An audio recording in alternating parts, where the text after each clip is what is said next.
Hello. Today I would like to talk to you about the welfare system here in the United States. Let me ask you a question. Is society responsible for the well-being of the poor? And if so, at what cost to the rest of the community? Should the poor be responsible for their well-being at all? Well, all of these questions should be taken into consideration when we're trying to determine if welfare is helping or enabling the poor. So my question to you today is, should welfare be so readily available to people needing it at all? Now, at one point in time, I did receive welfare and I did get government assistance. And I didn't sit around like everybody thought, not doing anything. I was a full-time student and I also was a single parent. But I do know some of the stereotypical welfare recipients that sit back waiting for somebody else to make their life easy. Like the person that has the 14 kids that is in denial that they're on welfare at all. Or what about the woman that has 4 children? You get 36 months of welfare benefits, and every time she has another child, she gets a hardship of an additional 36 months. Every single time she has a child, she can get welfare benefits if she's exhausted her previous 36 months.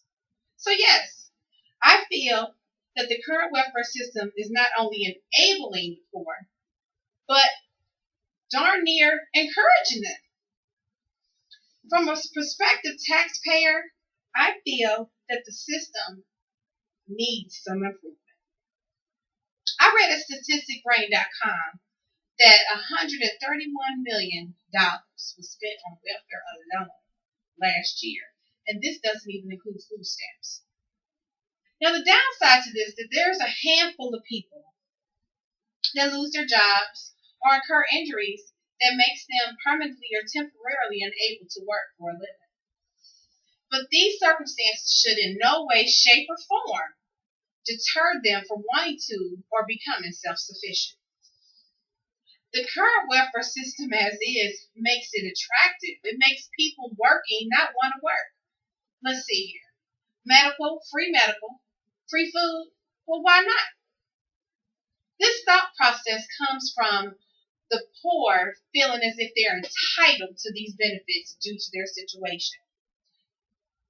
So I feel that there should be some policies and procedures put in place to make it a little bit harder to receive these benefits. There should be more red tape made to enforce these regulations on new or continuing welfare recipients, and they should be made to comply. And just to be fair, everyone does not fall into this category. This temporary benefit, when used in the correct way, gives people who have fallen on hard times the resources needed to get back on their feet.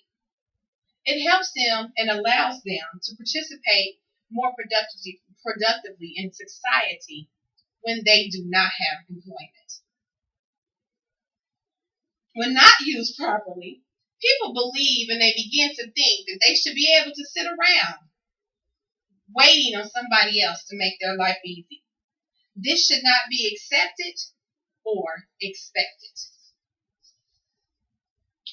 I have some fun statistical facts for you, and then while I'm actually talking about these, I want to pass this around. You guys can take a look at that. That has the top 10 wages where welfare benefits equivalent to wages. It's the top 10 states, and it has what a welfare recipient makes, and they're converted to the wages that a person would make if they actually went to work. So, let's see, 40 states. Out of the 40 states, there are welfare recipients that actually get more benefits in welfare than a person making $8 an hour. There are currently 7 states where there are welfare benefits or welfare recipients receiving benefits that are more than $12 an hour. 9 states where welfare recipients make more than the average teacher's salary. When I read this information, I was so amazed. And this is why it needs to stop. I also read in an article of 50% of the nation that between the years 2000 and 2010, America's receiving food assistance expanded over to 47 million. This was the fastest growing department of the government, more so than Social Security, medical, Medicare, or even the Education and Defense Department. Now, this is what confuses me also. They have a card where the welfare recipient can actually receive both of their benefits on one card. You know, once upon a time, people were embarrassed to be on welfare, even the people that really needed it. But now the people that are taking advantage of the welfare system, they're making it more convenient, and they're making it as if, people are not even realizing what's going on. I have a card that I borrowed. You can take a look at it. It has where you go and you make purchases, and you can select if it's food or if it's cash. And I just feel that it's ridiculous. It's treated like a credit card. So that's really what confuses me, because you hear so much that America is was the richest country in the world, but yet it's still half of the population is on welfare. So with that being said, I really do feel that there should be more red tape put in place for people to receive welfare. It should not be readily available to anyone, and I feel that the current welfare system needs to be revised. Thank you.